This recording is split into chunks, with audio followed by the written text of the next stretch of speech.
I thoroughly enjoyed my time with Horizon Zero Dawn. The story played up its narrative cliches to deliver a story I was interested in, the characters I wanted to learn more about, and see them tested. The gameplay was consistently fun and the game was gorgeous, especially for an open world game on consoles. But this video's topic isn't to talk about the mechanics of the game or the narrative, but rather what Guerrilla Games and Sony did right with Horizon. Disclaimer. Like I said, I enjoyed my time with Horizon, but I don't think it is completely flawless, so please don't think I'm brown-nosing. Having said that, let's say some good things about Horizon.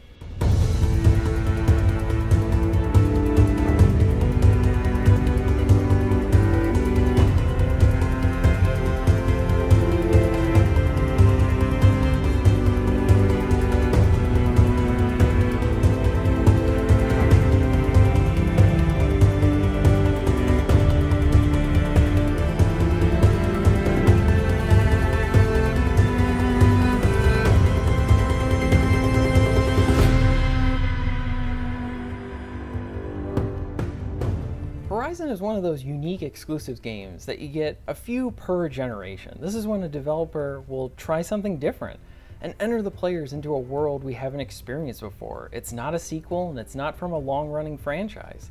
Sucker Punch did this with the first Infamous, BioWare did it with Mass Effect, and Naughty Dog did it with the Uncharted series. And better yet, Horizon launched as a full game. Not a half a game that we'll get to enjoy the rest of the story with DLCs and expansions that feel like they should have been part of the game, but a full game where you get to experience the whole story, like beginning, middle, and end. I mean, yeah, the game had questions that it left unanswered, but it finished its arc, and it was just, well, it was kind of nice to see. Here you go, here's the full game. Now this is a big thing that I liked about Horizon: no microtransactions. A lot of the progression and crafting in this game requires supplies found in the environment, whether it be some type of animal skin, robot part, or natural resource. It was a nice surprise to see the developers and publisher not implement a microtransaction system into the game so that players could use real-world money and pay for quicker player progression. These mobile game type features, they've pretty much infested our multiplayer games. You pretty much can't play any now without seeing this. Now, discussing whether the microtransactions should be in our multiplayer games, that's a discussion for another day. But we've been seeing it a lot more recently that single-player games are having microtransactions in them.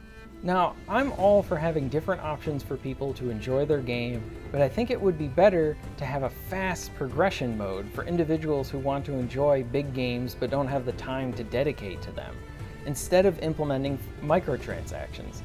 Because with microtransactions, it can tempt the most hardened gamers wanting to keep continuing their progression. Because you hit a couple level ups and you start getting a sense of satisfaction and you want to continue that sense of satisfaction. And when the game, sometimes, not in Horizon's case, but some games will then lessen the amount of progression, so then you're like, well, maybe I'll pay for it. I'll get a booster so that I can keep getting that same level up hit as I keep playing the game. This really is a slippery slope. Because you may say, what's $5 for an item to give me an XP boost? And then that 5 turns into 10, and then that 10 turns into 20, and then that 20 turns into 50. You get my point. Single-player microtransactions were implemented in some of my favorite games this generation. I mean, look at Deus Ex: Mankind Divided. Square Enix allowed you to pay real money to earn instant level ups because playing the game and unlocking it naturally just isn't fun.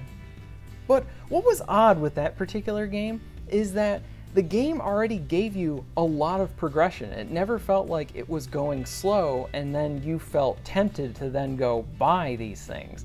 That was a weird case where they included it and I'm like, why would anyone go buy this? If you just play the game and explore, you'll get lots of progression and it'll be continuous. So it'll never feel like, ah, man, I really wish I got a level up. I haven't had one in a while. Maybe I'll pay a nickel. Ah, I don't need it.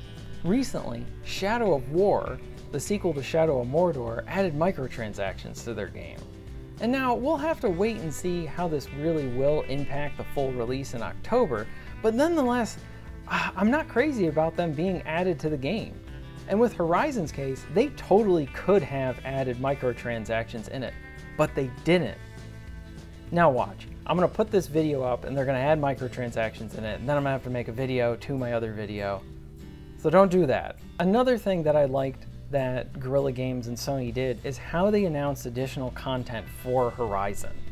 So the expansion to the game that's coming out this November, well, they didn't talk about it right at the game's release, nor before it. It was months after at E3 where they did an official announcement saying, hey, Horizon's getting an expansion this fall. It was just refreshing to hear additional content come after, way after the release. Also, another thing that was nice is there was no pressure to say, hey, come pre-order our season pass for content that won't be out for months or a year, or sometimes we have no idea what we're putting in it, but hey, pay us. It was just nice that Horizon was coming out and they said, here, did you want to play our game? I mean, yeah, they had like a pre-order bonus or whatever, but it was like for like an outfit and a bow. Who cares about that stuff? It wasn't like, oh, pre-order now at GameStop and you can get this new exclusive mission, or you can get the season pass and play it then. It was just nice. Oh, I bought Horizon and I got a full game. The other thing too, by announcing your additional content way after the game has launched, it really gives off a good perception to us because we look at your release and think, oh, okay, so that's the full game.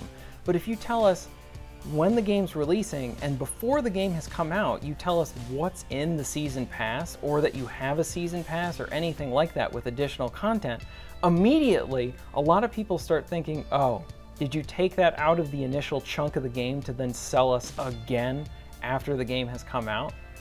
Now, even if that's not true, that's how it looks when the game's coming out. It's like the game hasn't even launched yet and you guys are talking about supplemental content. Talk about that a little bit later.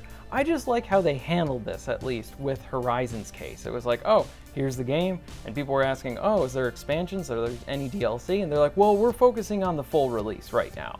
And then a couple months later, hey, we're focusing on the expansion. I like that. It's a pretty good model to go by, I would say.